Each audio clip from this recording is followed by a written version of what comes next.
Hello, everyone. Welcome to the CyberAware Podcast series with me, your host, Sherwin and joined with my co-host, Raj and We're talking in this episode about cybersecurity awareness and COVID-19. Thank you for listening in with us. Let's get started.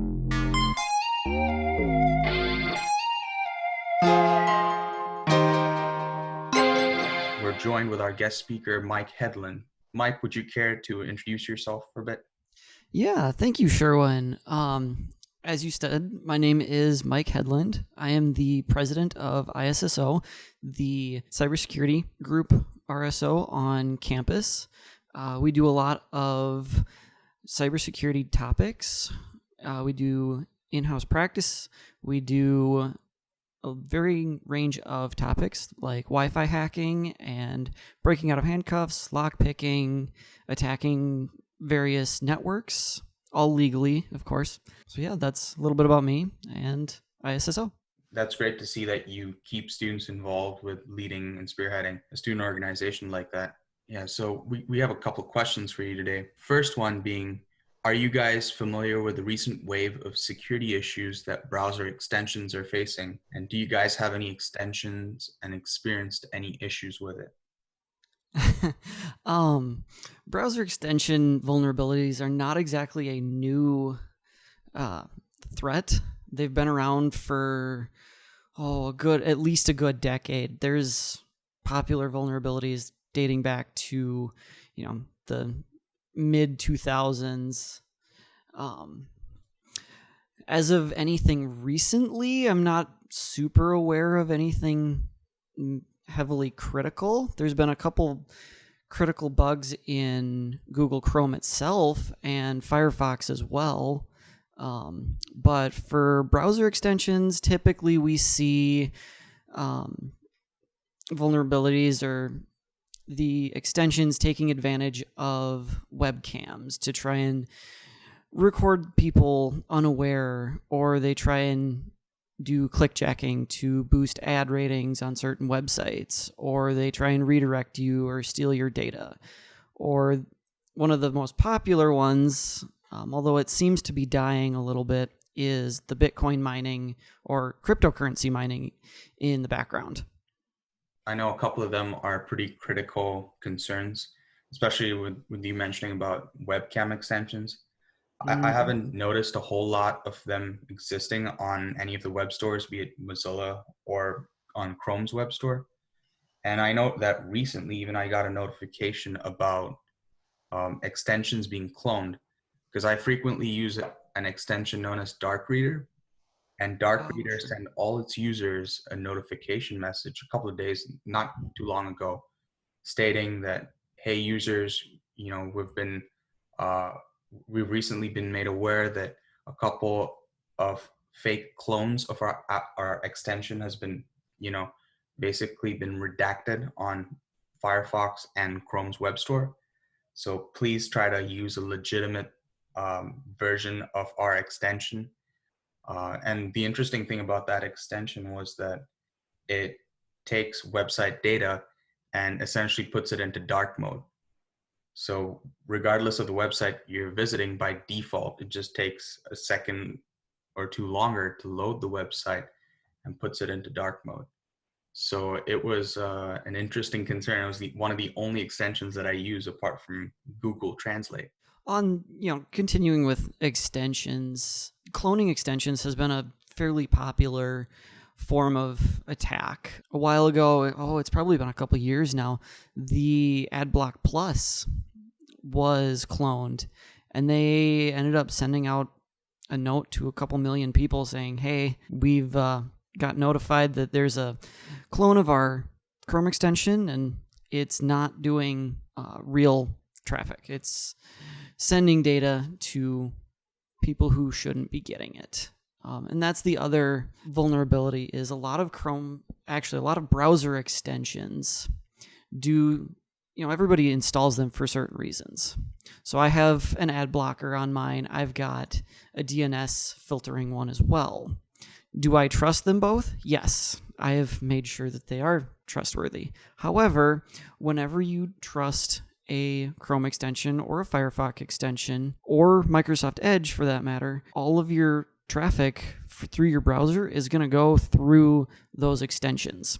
So whether it's DNS requests or ad blocking, they still get some of their data from you. So for those, a lot of them are free Chrome extensions or Firefox extensions.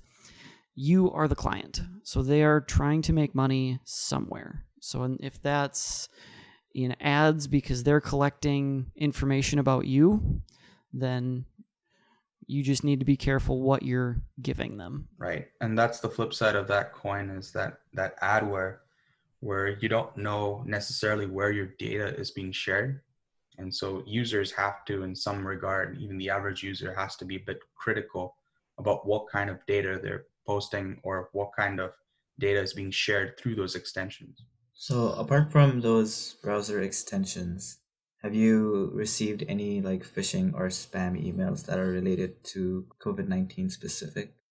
Yeah, I've gotten one or two. I haven't really paid too much mind to them. I just send them straight to my delete folder. But I do know that they are fairly rampant. I've seen a few examples that are pretty good pop up on Twitter of stuff that other people have found. Most of them, it's the simple, hey, here's this ad campaign for COVID, either send your donations here or send goods, or they're trying to make money off of you somehow. Just good caution is typically the best way to combat that. Yep, definitely. Just be aware of what type of emails are being sent to your inbox, and just don't click on any stupid links, honestly. That's the motto of cybersecurity in a nutshell. Don't click on things, at least for Blue Team. Funny thing when I interned was that the cybersecurity team sent out emails that had links, and they said don't click on links. So that was a kind of an oxymoron, honestly. Yeah, there's a flip side of, if you are the managing party of your group's email and you're notifying them, hey, there's stuff out there, or if you're saying, hey, don't click on links, by the way, here's a link, then people might not take you as seriously. Right. You can't tell users completely not to click at links at all at the same time, because it might be work related and they might actually have important information that's not a phishing email. And we've received one or two in the past when we think it's a phishing email or a spam email, but it really isn't. It's a pretty legit email. Yeah, there's a lot of companies out there that do email filtering. I know MSU is one, and they do that at the state level, correct? Yes, we do have advanced email filtering in place above and beyond the traditional anti-spam filters. Oh, okay, sure. Yeah, there's a bunch of different companies and products that do email filtering, and while a lot of them are very good, any attacker who wants to get through will. And so keeping users aware of, hey, this stuff is out there, just be careful. If you don't think an email is legit, then either delete it or go to your boss, reach out to the other party and say, hey, is this legit? All right. So our next question, Mike, is how has COVID-19 affected you personally, your academics and or work? Academically, all classes have been moved online. I would assume most people listening to this were aware of that. Otherwise, they live under a rock. Fingers crossed. So classes have been fine. There's a few professors that I've been aware of that have struggled a little bit. A few students have been struggling, and a couple of them have reached out, and I've tried to help where I can. But and I know that we're gonna get into this in a future question, so I won't go in too much into detail there. But for me, nothing's really changed academically other than classes are online. I sit in on a Zoom call a few times a week. As for work, I'm still working, so I'm thankful there. But we've seen increases in phishing, and we're working on remote workers. So things have been working well. We were set up to do remote work prior to this starting, so a lot of the initial configuration, how do we get people working from home, we didn't have to deal with that. So work has pretty much gone business as normal. Right. That's good that you guys have been able to have an easier transition. I know a lot of organizations locally here in Mankato have, suffered quite a bit because of the pandemic.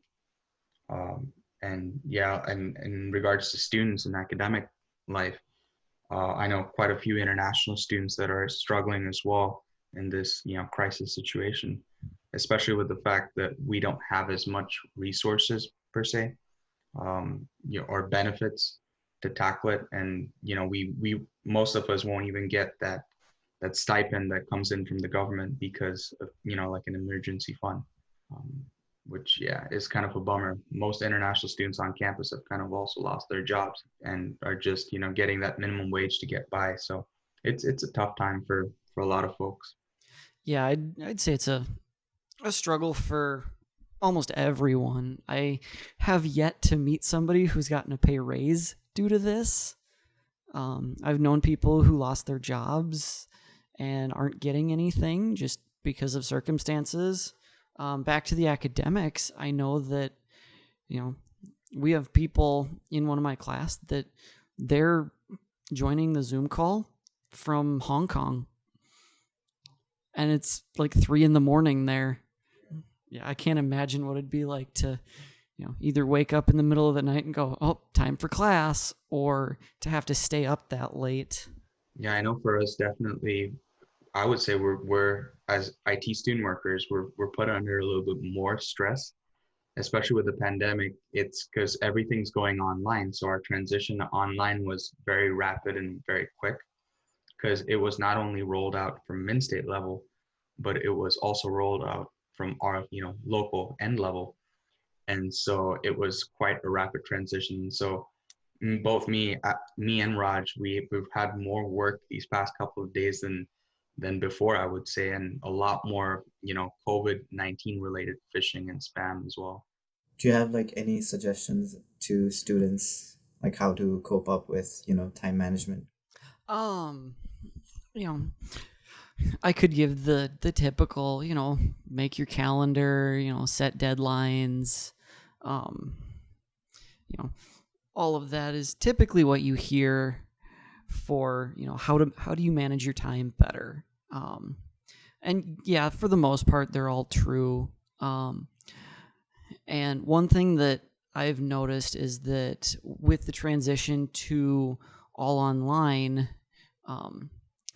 it's a very different environment for students. They're not used to working from home. They're not used to joining video calls for class. And so that's taking some getting used to. I would imagine that students are asking much less questions in class. So I'm not going to say the amount of learning has gone down. I don't know that. I'm hoping it hasn't. But I know that some people find it more difficult to learn from a remote perspective. And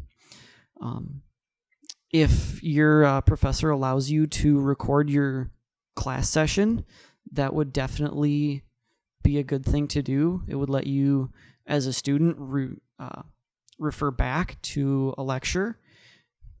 And then anything that you can write down. So if you take notes, if you don't normally take notes in class, I would say take notes. If the professor says something, write it down. If there's a deadline or an assignment that gets verbally spoken, but there's no email or there's nothing on D2L about it, write it down. Create yourself a little to-do list, even if it's just a little sticky note stuck to your laptop. Yeah, those are some great points, Mike. Especially how to transition online. I know a lot of students are finding it particularly hard right now, just because there are a lot of courses that aren't designed to primarily be online. And especially after that extended spring break that we had, it's hard to get back into the motion of doing things. So those are good suggestions. Yeah, the only other thing I would suggest is find a spot to do your homework. If remove any unnecessary distractions. So if the TV's on and you can't concentrate, go to your room or turn the TV off. Sit at the kitchen table. Go somewhere where your distractions are minimized. Right. Isolating your work and your work and living environment is hard in general, especially for a lot of students that are living in student accommodations or 1 or 2 bedroom apartments. That's typically a hard thing to do. Yeah, absolutely. Right. So our next question is, if the upcoming summer or fall semester goes online, what kind of training or IT security certifications is the group being geared to offer? Or are there any online training or certs that you guys will be promoting? That's a bit of a hard question. As a campus RSO, we're technically not licensed to be official trainers. So while I can tell you, I can advise you on certain things you should be looking into, you should be learning, I can show you how-tos. I can't give you official training on any certifications. I can advise you and say, here's something that you should pursue. If you want to go get your Sec Plus, or if you want to go get your CISA Plus or your Net Plus. Those are all certifications that most IT college students, juniors and seniors, should be able to, maybe knock out in a summer, or at least start the process of, getting a little bit more understanding into what certifications are, what they mean. And I'm more than willing, our group has always been more than willing to, advise and kind of guide people in the right direction. But we can't give official training. So if you are going to pursue a cert and say, ISSO at MSU, gave me some training, then that's probably not the best avenue for you to approach. But any training is good training, and you guys are definitely gearing students or giving some relevant background, at least, right? I would presume, to students to help them obtain these industry certs. Oh, absolutely. A lot of certifications are very individual based, and a lot of them are outside of the scope of classes. So if you wanted to go and get your, Network Plus, you're going to go and learn a lot of networking concepts. You're going to dive a little deeper into networking than what the networking classes at MSU teach.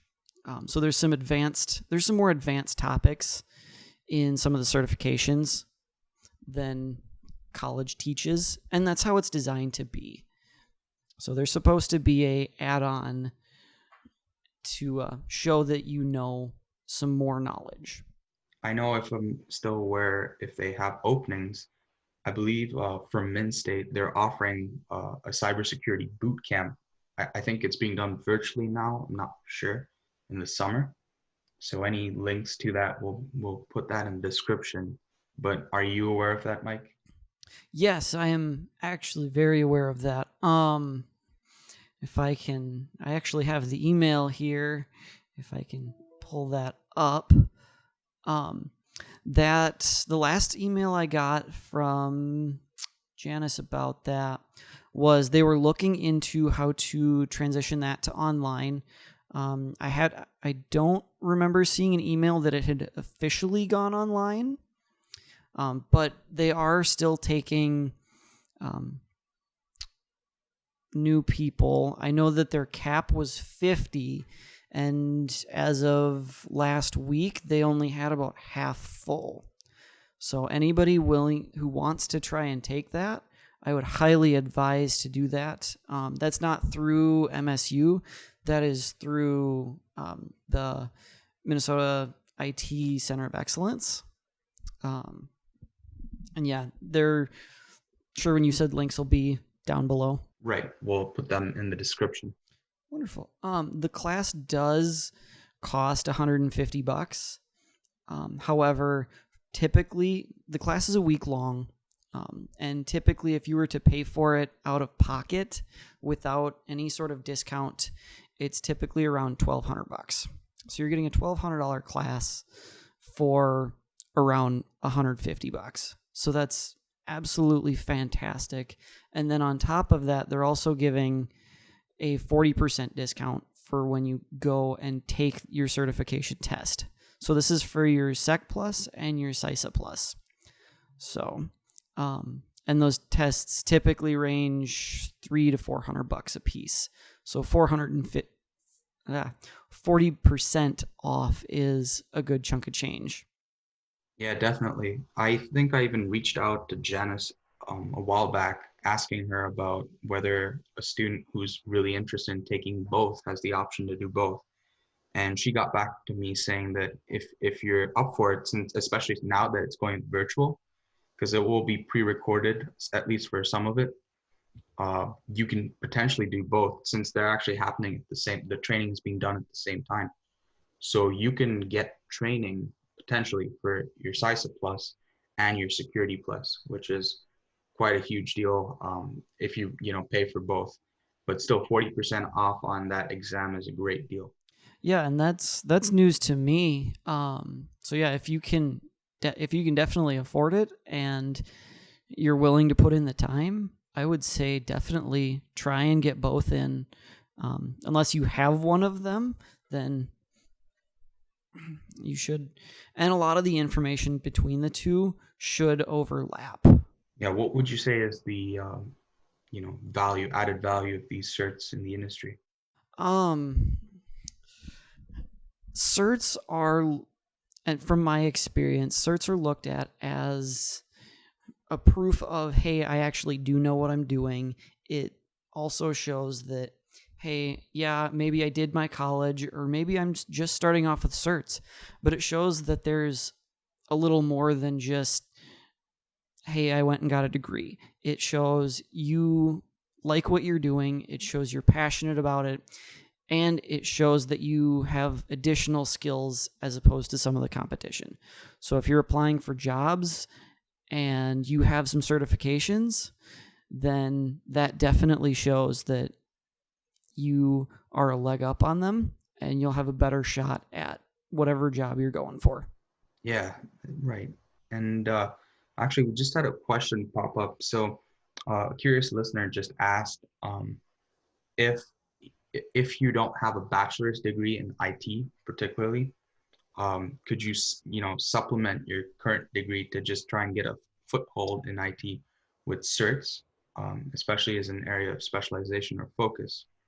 Or is that, or would you be still better off with a bachelor's degree in, say, IT or even, data science or anything computer related? That's a great question. And actually, that's been one that it totally depends on who you talk to and what job you're trying to go for. If your goal is to be the CTO or the CEO of a large tech company, you're going to need that degree.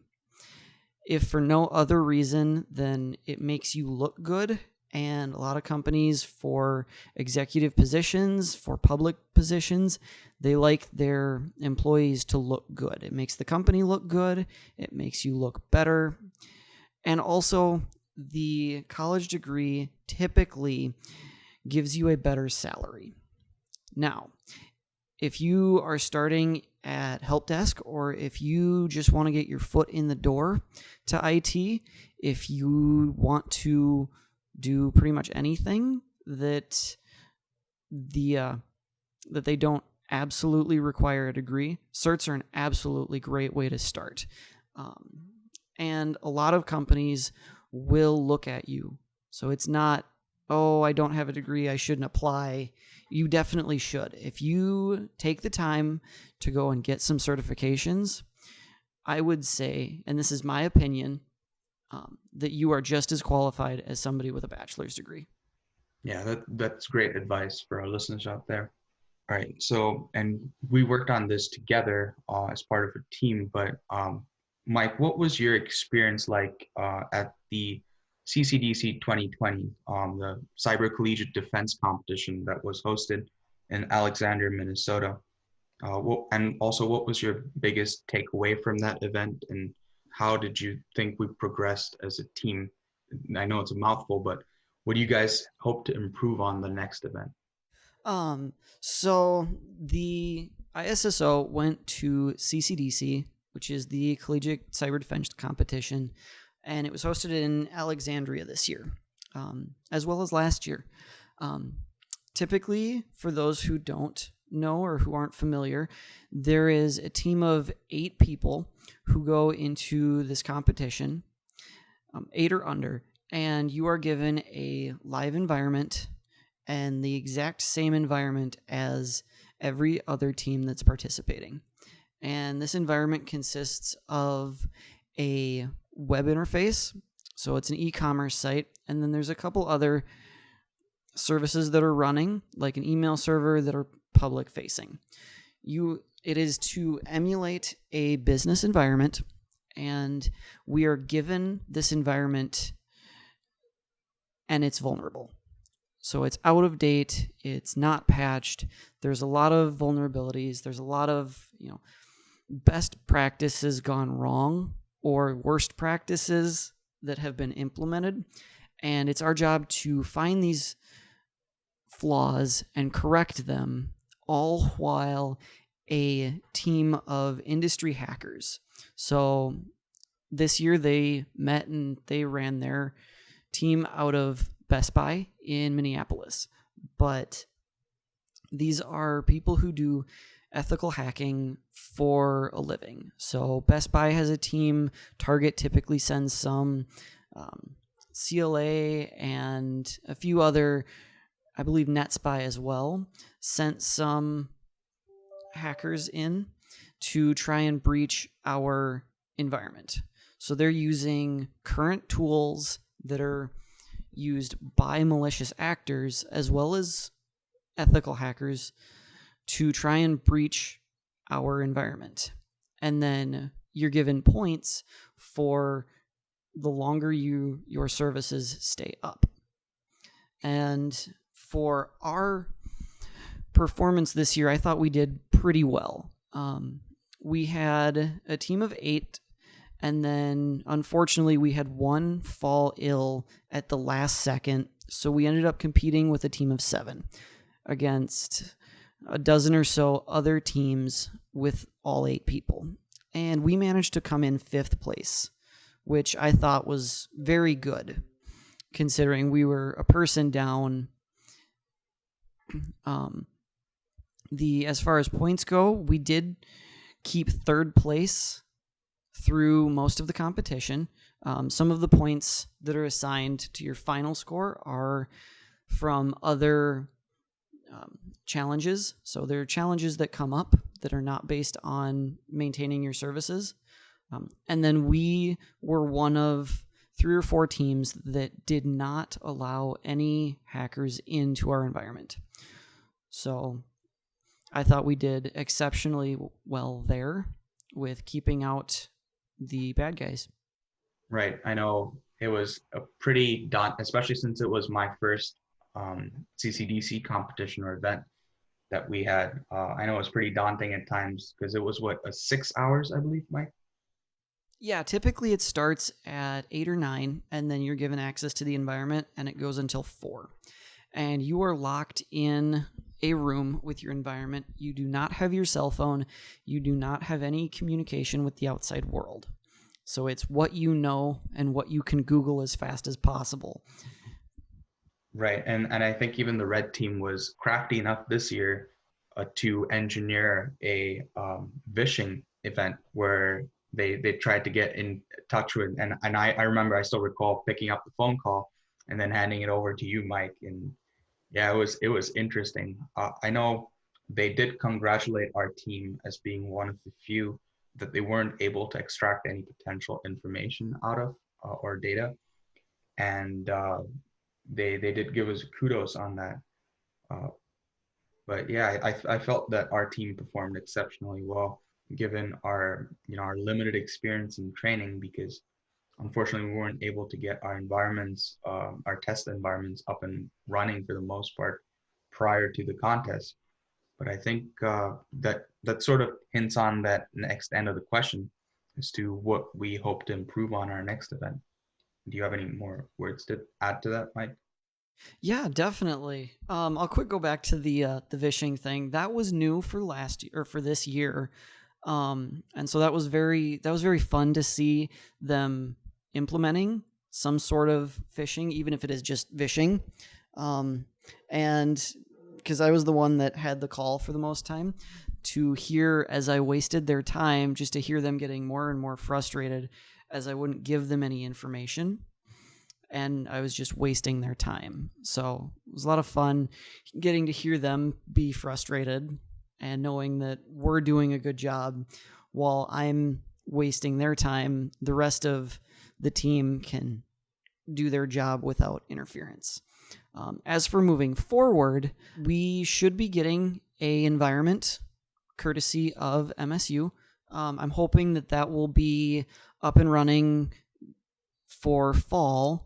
I know there were some hiccups and we weren't quite able to get access to it just based on the nature of what we want to do with it this year. So that was a little disappointing, but we worked through it. We still did pretty well. Individuals have been spinning up VMs and testing things out. They've been learning on their own. So even though we did come up with a little bit of a challenge, we did manage to get some resources to people and kind of work around it. So that is something that I want to give the entire ISSO kudos to. Right. I know we definitely, because I'm involved in the RSO for most of you listeners that aren't aware. But yeah, no, we've definitely pulled through as an RSO. It's helped our team, really understand those challenges and take that to those real life scenarios like CCDC, where we really can show them off and excel. So I know I was aware of one of the events that was recently hosted. I think it was virtual, and this was just immediate to the spring break the extended spring break that we had. And it was hosted by IEEE and DREAM, another student organization. And DREAM, for those of you that don't know or aren't aware, stands for Data Resources for Eager and Analytic Minds. And IEEE is one of the international organizations, and they have their own chapter here at MSU. So they collaborated to have a hackathon. I was wondering, Mike, if you would, as current president, whether there are plans to host like a virtual hacking or CTF, capture the flag style event. Well, we did have one for this semester planned, but that is no longer possible. The DREAM and IEEE did a wonderful job with theirs. I'm actually not. I know they were hosting it. I would assume they went virtual. Is that correct? Yeah, they did send an email out to their members. I didn't follow through and personally attend or even interact with individuals that did go and attend. But from what I gathered, I felt that they went completely virtual on that one. So I was glad to see them make that transition and actually go through with the event. Yeah, it's always nice to see other RSOs do really well in the face of adversity. Unfortunately for us, it's a lot more difficult to host a hackathon just due to the nature of what ours entails. Typically, when we do a hackathon, it involves a lot of offensive tools and vulnerable computers, and that's not something that is very easily given to everybody or hosted publicly. So there's a lot of downsides of putting virtual machines that are extremely vulnerable straight to the internet. So unfortunately, it's not going to happen this semester. However, I'm very much hoping that we'll get one or maybe two off in the fall since we've got some extra content. All right, and thanks for that, Mike. And that brings us to our final question. What does the future look like for ISSO? Well, that's a little bit in the air with how the lockdown procedures for Minnesota go and how MSU's policy is going to dictate how we behave.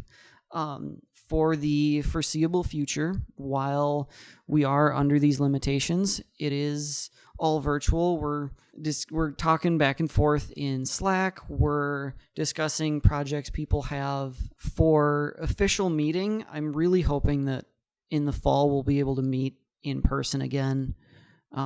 If not, then we will definitely figure out how to go virtual completely. I have some ideas on how to do it. Unfortunately, it's going to be fairly resource intensive on my part, and I just haven't gotten everything that I need for that done yet. So I'm hoping to have that done midway over the summer so that I can host that for everyone in ISSO. All right. Thank you. Thank you so much, Mike, for your time and for opportunity to have us host you here. And that concludes our session 3 podcast.